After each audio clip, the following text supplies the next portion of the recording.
The Super Bowl halftime show is a staple of the big game, and if you're one of the 70,000 or so people who are lucky enough to be in the stadium for the Super Bowl, it's a no-lose scenario.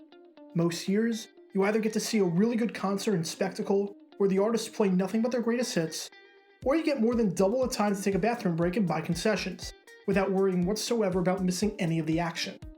The halftime show is a fun spectacle. Nobody's supposed to get hurt, especially if the halftime show is being produced by Disney.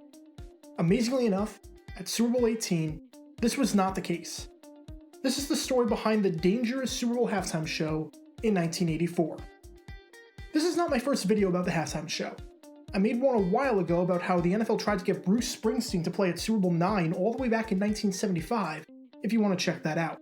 And I made a video about how an unfortunate tragedy at the Super Bowl XXXI halftime show forced Tostitos to completely alter their advertising strategy, if you want to check that one out. But in 1984, Disney was producing the halftime show. Back in the late 70s and up until the late 80s, you saw a lot of cheesy halftime shows, with groups like Up With People and Disney throwing on spectacles that weren't very good.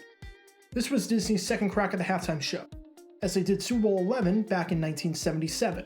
Coincidentally, that show also involved the Super Bowl where the Raiders were playing. Make no mistake about it, the Super Bowl XI halftime show was awful. It might be the worst halftime show of all time, and I don't say that lightly. But at the very least, nobody in the stands got hurt. The same can't be said for Super Bowl XVIII. The Super Bowl XVIII halftime show was themed around Hollywood, even though the game was being played in Tampa. Confusing theme aside, the show was pretty standard for the time period. But this show featured a lot of pyrotechnics. In fact, it was the first halftime show that went heavy on pyrotechnics at times, since at that point, the Super Bowl either took place in daylight or in a dome.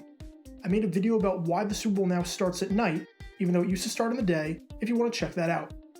There was this stunt during a number sung by Minnie Mouse, which is about as bad as you think. There was this fireworks launch during Hooray for Hollywood. And at the end of the show, When You Wish Upon a Star from Pinocchio was performed, and fireworks and rockets were launched. You can probably see where this is going. Pay close attention to the rocket that's fallen. It landed in the stands.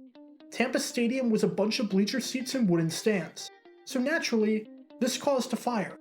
In fact, the flames from that rocket landing in the stands leaped over 8 feet in the air, and one unlucky fan suffered burns on his hand. Safe to say, the first halftime show with pyrotechnics was a disaster, as no fan is supposed to get hurt while watching a halftime show. In fact, that Super Bowl was kind of an underrated disaster. I made a video about how a fan successfully climbed the fence at Tampa Stadium with a gun if you want to check that out. Today, pyrotechnics are a part of every halftime show, including those that take place in dome venues. And it's hard to imagine a halftime show without some sort of fireworks display. And to my knowledge, nobody has gotten hurt in recent years during this. But back in 1984, the league and that fan were not so lucky. Special thanks to all our Patreon supporters for helping out the channel. Your support is greatly appreciated. See how you can become a patron in the description below.